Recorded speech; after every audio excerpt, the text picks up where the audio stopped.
हरिनामाच्या या गजरात,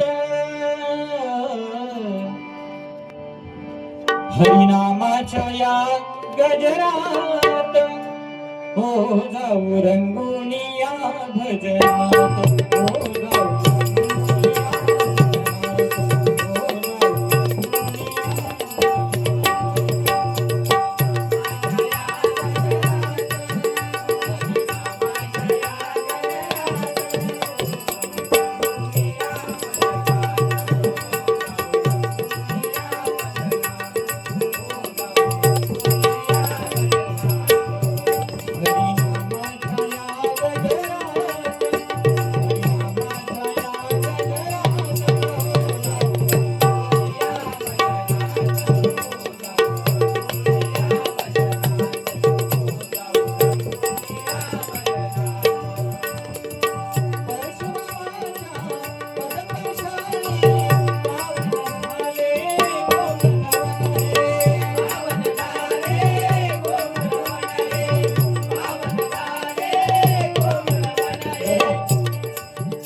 आपण सर्वजण भाग्यवान आहोत याच्यासाठी की आपला जन्म ह्या कोकण भूमीमध्ये ह्या सिंधुदुर्गामध्ये झालाय, म्हणून आपण खरंच स्वतःला भाग्यवान समजलं पाहिजे.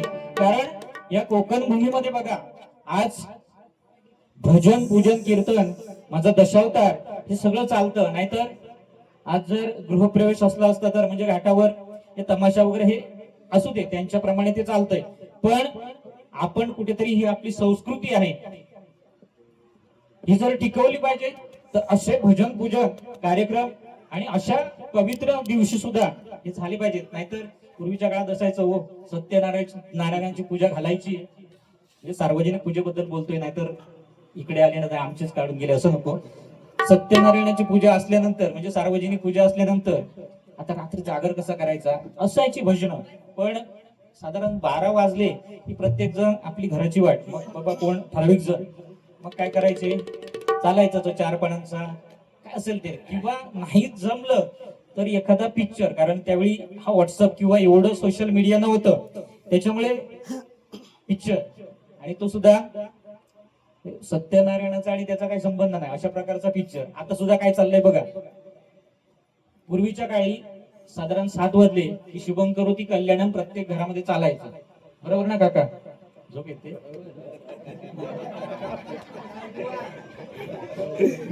चालायचं ही परिस्थिती आहे बघा. पण आताच्या काळात 7 वाजले की आपली आरती चालू असते, पण टीव्ही आणि तो रिमोट न घेऊन आपण त्याला आरती करत असतो. आणि त्याच्यावर कार्यक्रम सुद्धा कसे, म्हणजे एक तरी कार्यक्रम मला असं मराठी दाखवा, म्हणजे मी शक्यतो बघत नाही, कधीतरी आपल्या बायकोनं लावला तर बघतो. त्याच्यामध्ये असं आहे की सासू सुनेचं भांडण किंवा एखाद्या नवऱ्याचं म्हणतोय, पोरग्याचं म्हणत नाही, नवऱ्याचं दुसऱ्याबरोबर लपड असले कार्यक्रम. मला सांगा, असा जर आपल्यावर परिणाम होत झाला तर आताची पिढी जर बिघडली तर त्याला आपण जबाबदार नाही, हो ती टीव्ही आणि तो रिमोट हे जबाबदार आहे. त्याच्यामुळे आपल्याला बदलायचं असेल तर अशा प्रकारचे कार्यक्रम झाले पाहिजेत, म्हणून म्हणतोय.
खरंच सांगतो, आपण सिंधुदुर्गात किंवा ह्या कोकण भूमीमध्ये जन्माला आलोय, खरंच कुठेतरी पूर्वजन्मीची ही पुण्य आहे. कारण 184 योनीमधून आपल्याला सुंदर असा हा नरदेव प्राप्त झालेला आहे.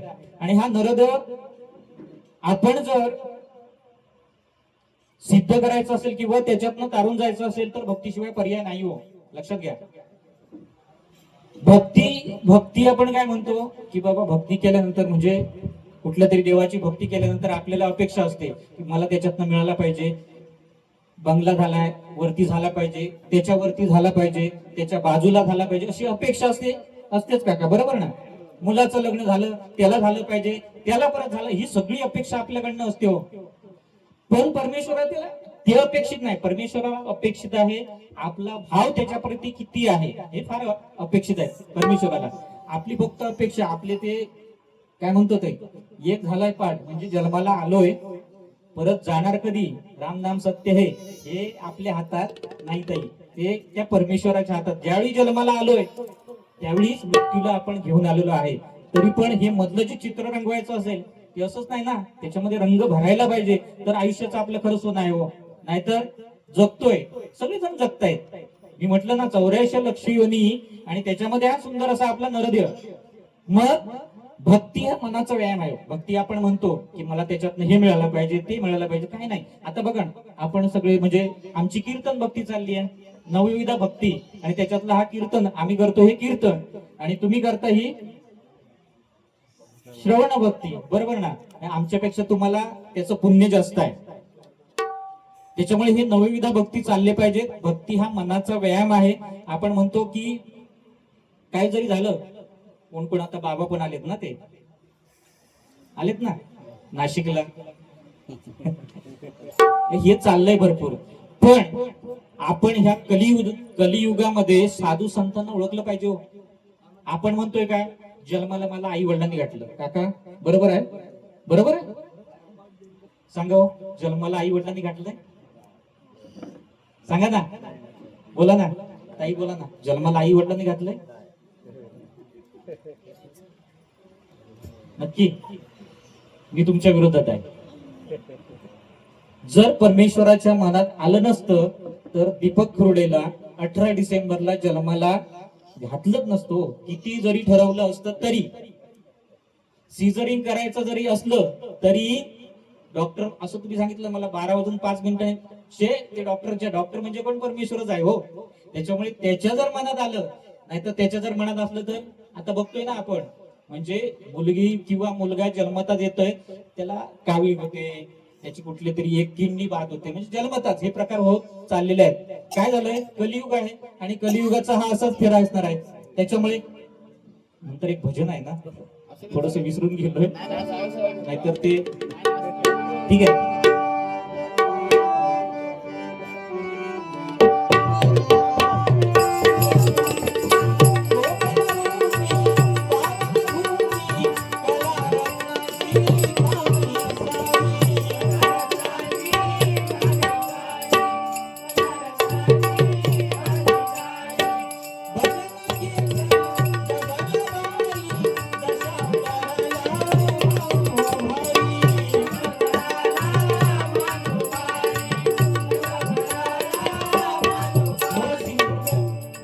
कोकण आपली भूमी, आणि या भूमीमध्ये भजन कीर्तन डबलवारी आणि माझा दशावतार साता समुद्रा पार गेलाय हो. आणि इथे कलाकारांची तर कमीच नाही. आज मुलगा जन्माला येताना तो गावूनच येतोय, बरोबर ना. पूर्वीच्या म्हणजे एक 20 वर्षापूर्वीची परिस्थिती वेगळी होती सावंत सर. गुरु म्हणजे शिक्षक पण नव्हते आणि विद्यार्थी पण हाताच्या बोटावर मोजणे एवढे.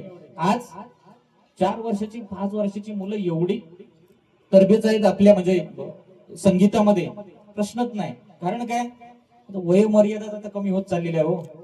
50 म्हणजे साधारण हातात काठी आली, काठी सुद्धा आता येत नाही, झपकन सगळं आता म्हणजे 20 नाही, त्याच्या पुढचा आता 10 आलाय आता.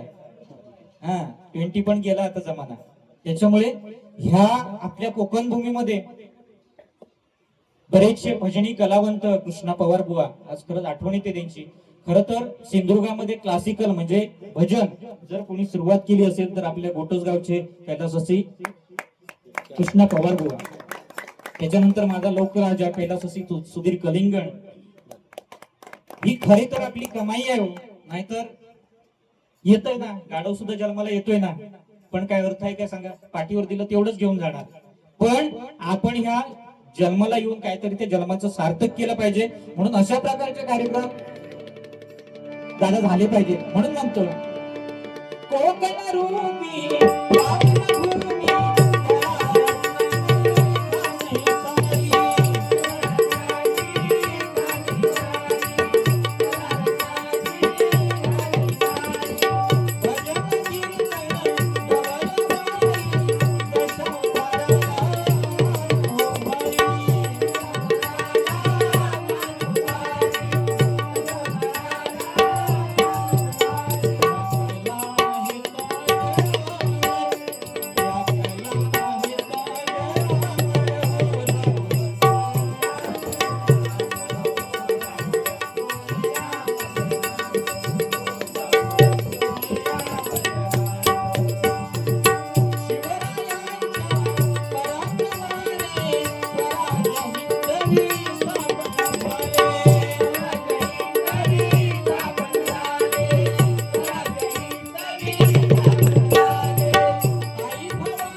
कलियुगामध्ये वावरतोय.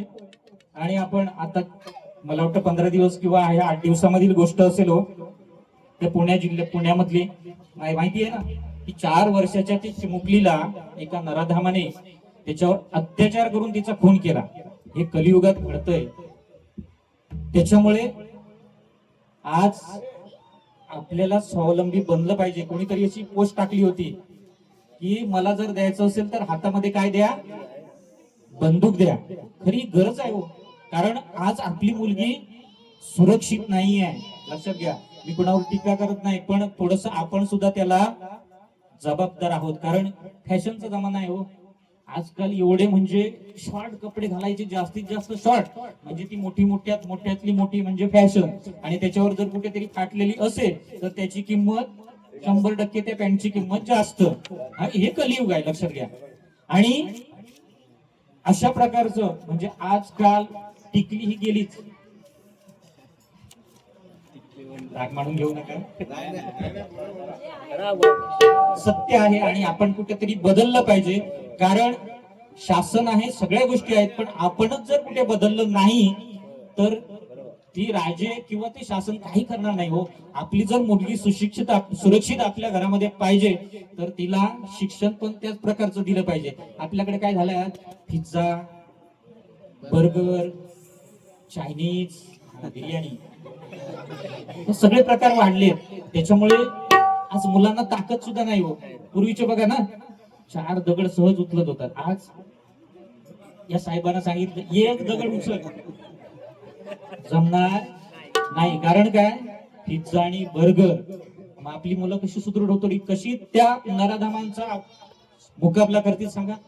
100% हे शक्यच नाही. त्याच्यामुळे आजकाल मुलांना तुम्ही शिक्षण कमी दिलात तरी चालेल हो, पण कुठेतरी जिमला पाठवा, कराटेला पाठवा, म्हणजे स्वसंरक्षण तिचं झालं पाहिजे. अशा प्रकारचं तिला स्वावलंबी बनवा. म्हणजे मुली आपली कुठे जरी मुलगी गेली तरी ती सुरक्षित घरी आली पाहिजे. आज मुंबई पुण्यासारख्या मोठ्या शहरामध्ये हा प्रश्न उद्भवतोय की मुलगी जर बाहेर गेली, कॉलेजला जर गेली, शिक्षणाला जर बाहेर गेली तर संध्याकाळी येईपर्यंत किंवा कॉलेजवरून येईपर्यंत त्या आई वडिलांचा जीवात जीव नसतो. कारण हे कलियुग आहे. काय कधी होईल काय सांगता येत नाही, बरोबर ना? कालच चाललो होतो सामसाहेब चौकुळला, तर तिथे एक डंपर लावला होता आणि आम्ही गाडीनं म्हणजे जवळपास तो धबधब्याच्या जरा अलीकडे 2 मिनिटं अलीकडे भरपूर गर्दी गर्दी गर्दी म्हटल्यानंतर अँब्युलन्स सुद्धा दिसली. म्हटलं कोणतरी ऍक्सिडेंट झाला आणि गचकला 100%. कारण घाटामध्ये ऍक्सिडेंट म्हणजे जोरदार ऍक्सिडेंट आणि तशा प्रकारची गर्दी होती. बघितलं पुढे जाऊन आमच्या गाडीची काच खाली केली. दादांना विचारलं बाजूच्या काय झालंय, तर म्हणाले एकाने उडी मारली. कुठे? त्या आंबोलीच्या घाटामध्ये.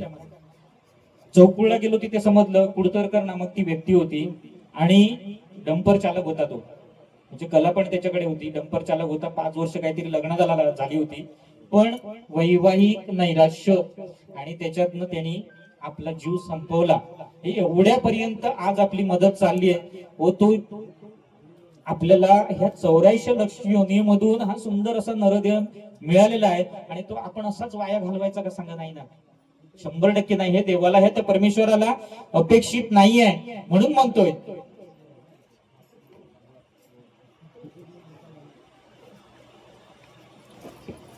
कैलासवासी रवींद्र दत्ताराम मेस्त्री यांच्या स्मरणार्थ आणि तुमच्या मार्गदर्शनाबद्दल, हे काय नाही मी कोण मोठा नाही, 100% हे 200 रुपयाचं पारितोषिक आलेलं आहे. मंडळाच्या वतीने स्वीकारतोय. लाख लाख धन्यवाद देतोय. त्याचप्रमाणे सन्माननीय बाबूचं नाव कृष्णा मेस्त्री या छोट्याकडनं हे 100 रुपयाचं पारितोषिक आलेलं आहे. मंडळाच्या वतीने स्वीकारतोय. लाख लाख धन्यवाद देतोय. खरंच मागे भजन आहे, त्यांना पण भजन रूपी सेवा करायची. जवळजवळ 12 वाजत आलेले आहेत. होय, त्याच्यामुळे बोलायचं होतं भरपूर. कारण साहेबांना विचारलं होतं भजन किती आहेत, तर म्हणाले तुमचं एकच आहे शेवटचं. असू दे, शेवटी त्या परमेश्वराला अपेक्षित आहे. आपण कोणी नाही, करता करविता तो परमेश्वर भगवंत आहे, बरोबर ना. त्याच्यामुळे पाऊस जर आपण किती जरी मनात आणलं की आज पाऊस पडला पाहिजे, 100% ते होणार नाही. भगवंताच्या मनात जोपर्यंत येत नाही तोपर्यंत काही शक्य नाही. म्हणून म्हणतो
धन्यवाद.